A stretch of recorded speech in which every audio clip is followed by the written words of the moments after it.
السلام عليكم. وصفه ديال لي بات بواحد الطريقه سهله وسريعه وكتجي لذيذه بزاف وما فيهاش مقادير كثيره. غادي نحتاجو 200 غرام ديال لي بات على هذا الشكل هذا.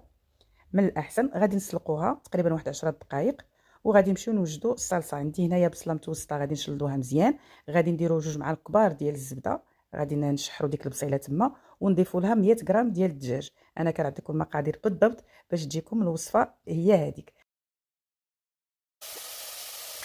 غادي نتبلو بشويه ديال البزار، شويه ديال السكينجبير، ونزيدوا لها واحد 2 معالق كبار ديال الزيت البلديه اولا زيت الزيتون. غادي نشحروا الكل، غادي نخليو هذاك الدجاج حتى كيطيب، ونضيفوا تقريبا واحد 200 مليلتر ديال القشده الطريه. وكنضيفوا واحد الكاس متوسط ديال الماء اللي سلقنا فيه لي بات باش كنخفوا ديك الصلصه. ثم اخيرا غادي نزيدوا لي بات، غادي نخلطوا الكل، غادي نخليوها تشرب شويه، وها الوصفه ديالنا واجده بالصحه والراحه.